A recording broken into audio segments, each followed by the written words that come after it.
So welcome my friends, in this video we will discuss about a new topic which is the direct continuation of the chapter transport in plants. So इस video में हम जो topic discuss करने जा रहे हैं friend उसका नाम है ऑस्मोसिस, और इससे जुड़े हुए फर्दर मोर सब टॉपिक्स भी हमारे पूरे वीडियो में आएंगे, वो मैं आपको वन बाय वन समझाती रहूँगी। ठीक है, so let's go to discuss osmosis in detail. तो फ्रेंड्स ऑस्मोसिस क्या है? ऑस्मोसिस क्या है? पिछले वीडियो में मैंने आपको ये बताया था कि एक्टिव ट्रांसपोर्ट के बारे में, कि एक्टिव ट्रांसपोर्ट हमारा किस तरीके से एनर्जी के खर्च पे होने वाली प्रोसेस है। इसमें एटीपी यूज़ होती है।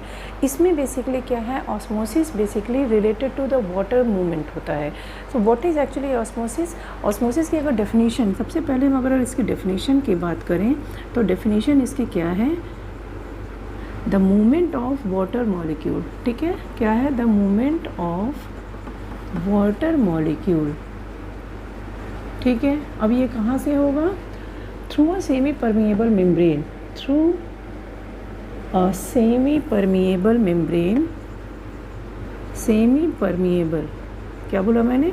यानी एक मेम्ब्रेन इन्वॉल्व होगी जो कि हाफ परमिएबिलिटी रहेगी, यानी कि वो कम्प्लीटली परमिएबल भी नहीं है या नॉन परमिएबल भी नहीं है। तो वाटर मॉलिक्यूल का एक मूवमेंट होगा through a semi permeable membrane from its higher concentration with respect to water। अच्छा, इस पॉइंट को नोट कीजिएगा आप। ठीक है, with respect to water। अब मैं इसको आपको क्लियर करूँगी। ठीक है, to its lower concentration is called osmosis। ठीक, इज़ कॉल्ड ऑस्मोसिस। अच्छा, अब मैंने क्या बताया? मैंने एक चीज़ यहाँ यूज़ की है, from its higher concentration with respect to water.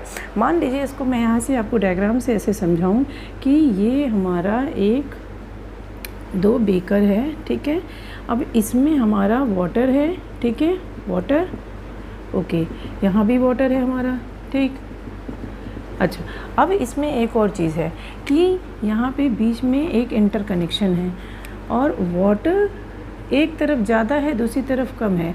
अगर मैं ये बात करूँ कि इधर सॉल्यूट का कंसंट्रेशन कम है, इधर सॉल्यूट का कंसंट्रेशन ज़्यादा है। ठीक है, यहाँ सॉल्यूट हमारा ज़्यादा है, यहाँ कम है, और यहाँ वाटर का कंसंट्रेशन ज़्यादा है। ठीक, तो देखिए क्या होगा। देखिए बेसिकली क्या होगा, वाटर का कंसंट्रेशन जिधर ज़्यादा होगा विद रिस्पेक्ट टू सॉल्यूट, वो वहाँ से मूव करेगा किधर की तरफ, जिधर सॉल्यूट का कंसंट्रेशन कम होगा। तो वाटर अपने एक प्रेशर की वजह से इधर की तरफ मूव करना शुरू करेगा। Little more amount of water will move also here, इस डायरेक्शन में भी, लेकिन जो आपका majority movement of the water molecule होगा वो आपका किधर होगा, जिधर सॉल्यूट का कंसंट्रेशन कम है। क्या बात बताई मैंने? सॉल्यूट का कंसंट्रेशन कम है, उधर हमारा वाटर का मूवमेंट सबसे ज़्यादा होगा।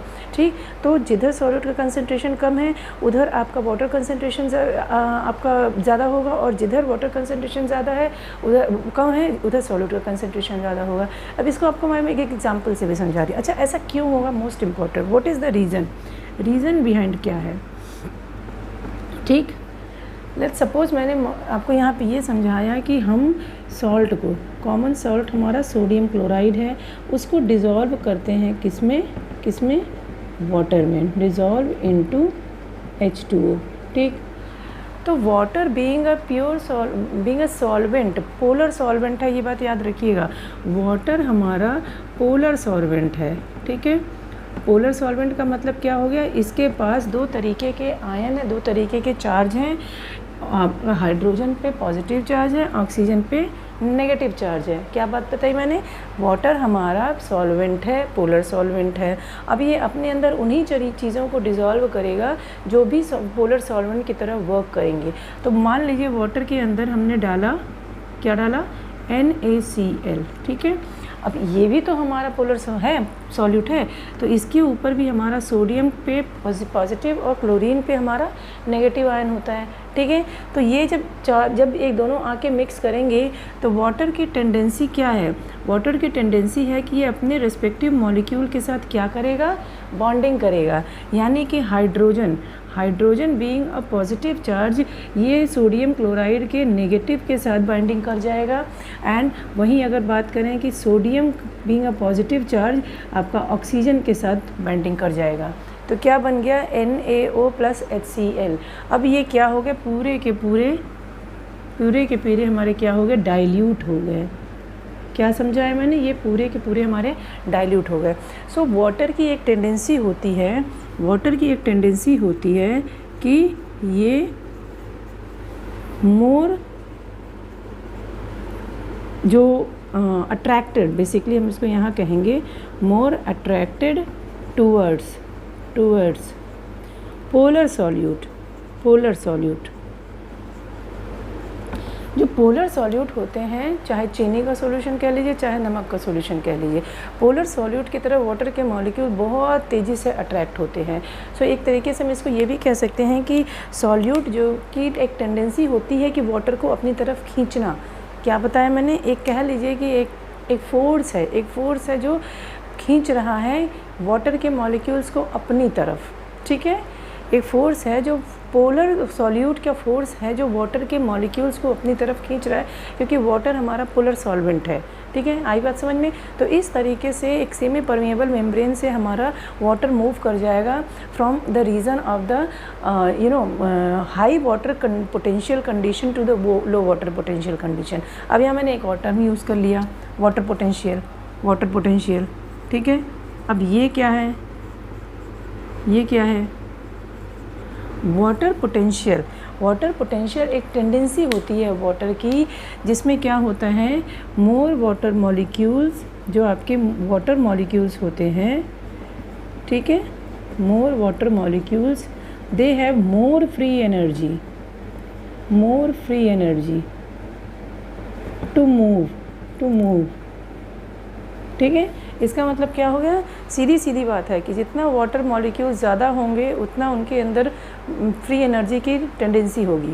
तो ये जिधर वाटर ज़्यादा होगा, ऑब्वियस सी बात है, उधर वाटर पोटेंशियल हमारा ज़्यादा होगा, और जिधर वाटर का मॉलिक्यूल कम होगा उधर वाटर पोटेंशियल हमारा कम होगा। तो ये वाटर का पोटेंशियल क्या होता है हमारा, moves from high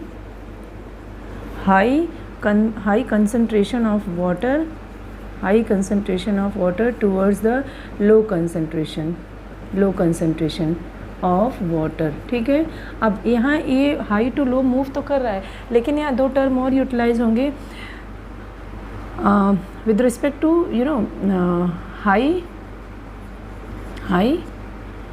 pressure, water pressure and water concentration. दोनों बातें यहाँ मैंने यूज़ कर ली, high pressure plus high water concentration, यानी कि वाटर मूव करेगा अपने हाई पोटेंशियल से, क्योंकि उधर वाटर का प्रेशर ज़्यादा है, वाटर का पोटेंशियल ज़्यादा है, और towards the low water concentration, जिधर हमारा वाटर का कंसंट्रेशन कम है। अब यहाँ दो चीज़ें और मुझे आपको समझानी है। सो फ्रेंड्स, इसको मैं ज़रा इरेज कर लेती हूँ। अच्छा, यहाँ मैंने दो टर्म और लिख दिए हैं फ्रेंड्स। ये प्रेशर ग्रेडियंट और कंसंट्रेशन ग्रेडियंट क्या होता है। तो ग्रेडियंट क्या है, मैंने पहले भी अपने वीडियो में बताया, ग्रेडियंट एक स्लोप क्रिएट करता है, ठीक है, एक झुकाव क्रिएट करता है। तो प्रेशर ग्रेडियंट क्या होगा, प्रेशर ग्रेडियंट एक्चुअली क्या है, चेंज इन प्रेशर, ठीक है, ओवर अ सरफेस एरिया, ठीक है। क्या बताया मैंने, चेंज इन प्रेशर, यानी कि दो रीज़न होंगे, एक ये रीज़न होगा, एक ये रीज़न होगा। तो यहाँ प्रेशर का जो प्रेशर की जो एक वैल्यू होगी, वो यहाँ के प्रेशर की वैल्यू के मुकाबले या तो कम होगी या ज़्यादा होगी। तो एक दिए हुए सरफेस एरिया में क्या होगा कि दो जगहों पे जब प्रेशर कम होगा तो एक ग्रेडियंट क्रिएट होगा। उस ग्रेडियंट से क्या होगा हमारा, फिर एक इक्विलिब्रियम मेंटेन करने के लिए जो भी उसके अंदर मॉलिक्यूल्स होंगे, एटम्स होंगे, मैटर्स होंगे, वो सब एक रीजन से दूसरी रीजन में मूव करेंगे।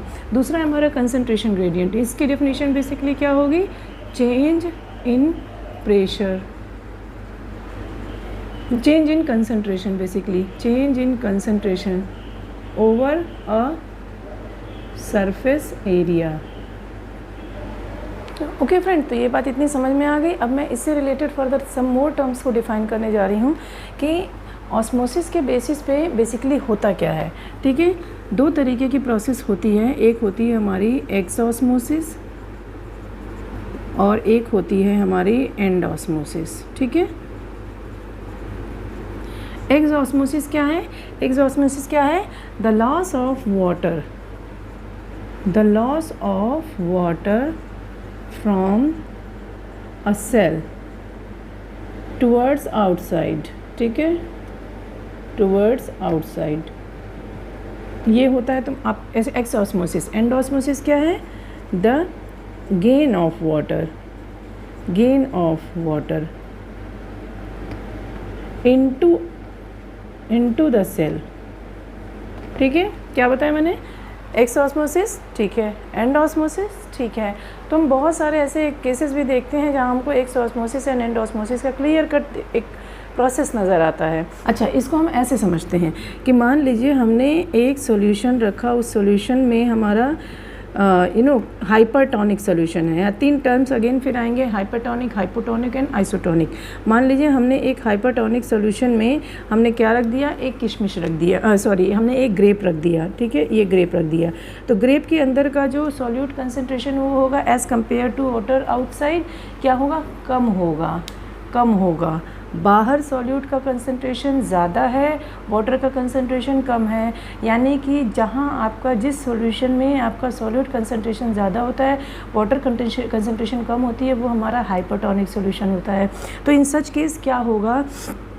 वाटर अंदर से बाहर की तरफ मूव कर जाएगा and this will lead to the shrinkage of the grape. तो इसको हम क्या बोलते हैं? हाइपरटोनिक सॉल्यूशन, हाइपरटोनिक, ठीक है। और इसमें ये जो प्रोसेस हुई है, इस प्रोसेस को क्या कहते हैं? हम प्लाज्मोलिसिस बोलते हैं। प्लाज्मोलिसिस है क्या? यहीं पे आपको मैं समझा दे रही हूँ। प्लाज्मोलिसिस क्या है? प्लाज्मोलिसिस एक फिनोमेना है जिसमें श्रिंकेज ऑफ प्रोटोप्लाज्म हो जाता है, shrinkage of protoplasm from its cell wall, ठीक है। क्योंकि सेल वॉल हमको पता है कि ये हमारा एक डेड पार्ट है, सेल का हमारा ये डेड पार्ट होता है, ठीक, डेड पार्ट। अब और जो प्रोटोप्लाज्म होता है, प्रोटोप्लाज्म मतलब सेल मेम्ब्रेन के साथ अंदर की सारी चीज़ें, plasma region, nucleus and all that, ठीक। तो इनके लाइसिस हो जाती है जब हम शुगर के अंदर किशमिश को, अंगूर को रखते हैं। तो ये अपने बेसिकली अगर मैं आपको यहाँ पे ऐसे समझाऊँ, ठीक, तो ये मान लीजिए एक प्लांट सेल है। तो इस तरीके से आपका क्या हुआ? श्रिंकेज हो गया, यानी कि यहाँ से सेल मेम्ब्रेन ने अपना सेल वॉल का रीजन क्या किया? छोड़ दिया। तो ये प्लाज्मोलिसिस आपकी होगी। इसको हम क्या कहेंगे? Plasmolysed cell, plasmolysed cell. Plasma का मतलब प्लाज्मालाइज का मतलब श्रिंक कर जाना, ठीक है। दूसरा, अगर हम इसको कंटिन्यूस कराते रहेंगे तो आगे जाके क्या होगा? ये मान लीजिए हमारा सेल वॉल है, तो आगे जाके ये हमारा जो सेल का मेम्ब्रेन वाला along with the plasma region था, वो पूरा कंप्लीट प्लाज्मोलिसिस होगी, कंप्लीट प्लाज्मोलिसिस। अच्छा, एक चीज़ यहाँ नोट करने वाली है फ्रेंड्स कि अगर हमने प्लाज्मोलिसिस को इमीडिएटली डीप्लाज्मोलाइज्ड नहीं किया तो क्या होगा? प्लाज्मोलिसिस हमारी डैमेज कर देगी सेल को, तो वो सेल आपका एक तरीके से डेड कर जाएगा। आप काफ़ी टाइम तक किशमिश को अगर शुगर के सॉल्यूशन में डाल देंगे तो उसमें दोबारा वो वाटर नहीं गेन करेगा, जिसकी वजह से वो सेल डेड कर गई। तो जब इंसिपिएंट प्लाज्मोलिसिस यानी स्टार्ट ऑफ द प्लाज्मोलिसिस होती है, इमीडिएटली हम उसको वाटर सॉल्यूशन में डाल दें तो वो डीप्लाज्मोलाइज हो जाएगा, यानी कि जो लॉस ऑफ सेल मेम्ब्रेन हुआ है वो वापस रीगेन कर जाएगा और सेल अपना वापस वही शेप एक्वायर कर लेगी। तो ये था हमारा प्लाज्मोलिसिस एंड डीप्लाज्मोलिसिस, ठीक है। ये हमारा हाइपोटोनिक सॉल्यूशन में होता है। अब मैं दूसरा इसी से जुड़ा हुआ है हमारा हाइपोटोनिक। हाइपोटोनिक में क्या होता है? हाइपोटोनिक कंडीशन में क्या होता है? आपका ये जो बाहर क्या है आपका वाटर की कंसंट्रेशन ज़्यादा है, यानी सॉल्यूट कम है, ठीक है। और इसमें हमने डाल दिया एक रेजिन डाल दिया। क्या डाल दिया हमने? रेजिन, ठीक है। थोड़ा सा श्रिंक्ड कंडीशन में दिखानी होगी। ये हमने रेजिन डाल दिया, तो इसमें क्या होगा? वाटर क्या करेगा? मूव कर जाएगा अंदर। क्यों? अंदर हमारी सॉल्यूट कंसंट्रेशन ज़्यादा है, वाटर कंसंट्रेशन कम है, बाहर ऑपोजिट कंडीशन है, तो वाटर बाहर से अंदर की तरफ मूव कर जाएगा। और ये बेसिकली इसी को हम कहेंगे डीप्लाज्मोलिसिस, ठीक है, डीप्लाज्मोलिसिस, ठीक है। तो तो ये था हमारा ऑस्मोसिस और ऑस्मोसिस से जुड़े हुए कुछ टर्मिनोलॉजीज़, ठीक है। अब इसमें आगे मैं फर्दर आपको इनसे जुड़े हुए प्रेशर्स के बारे में समझाऊंगी। So stay with me in this video. Okay, अभी यहाँ डिस्कस करेंगे क्या क्या फैक्टर्स होते हैं जो ऑस्मोसिस को अफेक्ट करते हैं या ऑस्मोटिक प्रेशर को अफेक्ट करते हैं। तो इसमें सबसे पहला होगा कि हैविंग मोर एनर्जी, ठीक है, मोर एनर्जी पहला हो गया ये। दूसरा हमारा क्या हो जाएगा, दूसरा हमारा क्या हो जाएगा,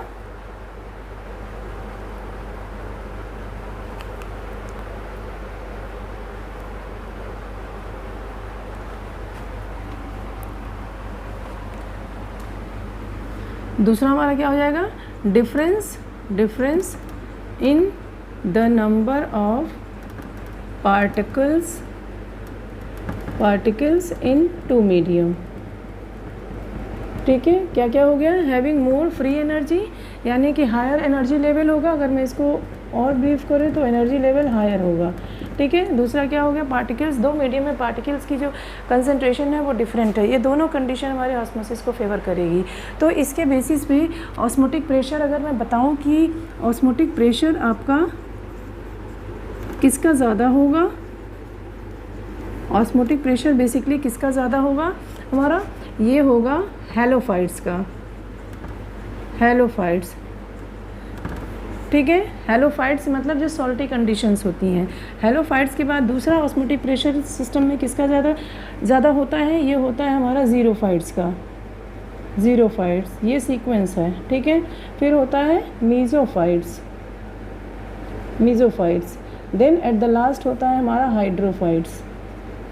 ये इस तरीके से प्लांट्स के जो डिफरेंट एडेप्टेशंस होते हैं, उन एडेप्टेशन में osmotic pressure according to their adaptation habitat condition इस तरीके से हमारा फ्लो करता है, ठीक है। और ये ऑस्मोटिक प्रेशर सबसे ज़्यादा कब देखा जाता है, more in noon time than at night, ठीक है। क्लियर है फ्रेंड्स यहाँ तक, more in noon time than at nights. One more important thing, अगर प्लांट की कंडीशन में बात करें तो प्लांट्स में ऑस्मोटिक प्रेशर कहाँ होता है, ऑस्मोटिक प्रेशर इन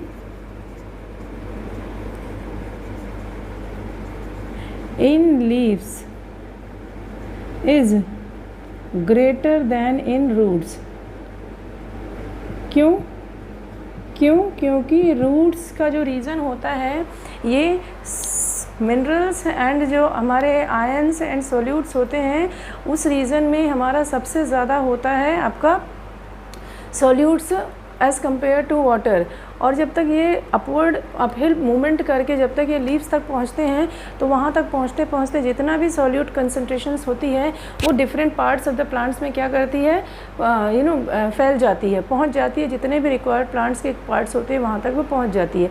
तो लीव तक पहुँचते उसमें सिर्फ पानी, मैक्सिमम पानी रह जाता है, मोर इन सॉल्यूट रह जाता है। तो ऑस्मोटिक प्रेशर रूट्स का हमेशा कम होगा as compare to leaf. Osmotic pressure basically क्या है, मैंने पहले बताया, ऑस्मोटिक प्रेशर वो होता है जिसमें वाटर की कंसंट्रेशन ज़्यादा होती है और सॉल्यूट की कंसंट्रेशन कम होती है। तो जहाँ ज़्यादा होगी वहाँ हमारा सबसे ज़्यादा मूवमेंट होगा वाटर का, और वाटर जहाँ ज़्यादा हो रहा है वहाँ पे सबसे ज़्यादा हमारा ऑस्मोटिक प्रेशर होगा। सो नून टाइम में इसलिए भी ज़्यादा होता है क्योंकि नून टाइम में हमारा वाटर सबसे ज़्यादा ट्रांसपायर होता है, ट्रांसपिरेशन का रेट मैक्सिमम होता है। जबकि नाइट में हमारा क्या होता है, वाटर का मूवमेंट नहीं हो पाता है। तो वाटर जो प्लांट के अंदर एज इट इज़ होता है उसके अंदर सॉल्यूट की कंसंट्रेशन ज़्यादा होती है, इसलिए रात में हमारा ऑस्मोटिक प्रेशर कम हो जाता है, दिन में हमारा ऑस्मोटिक प्रेशर ज़्यादा होता है। तो friend, this was all about the osmosis and some terms related to the osmosis. And if you like my video, please subscribe my channel. Thank you.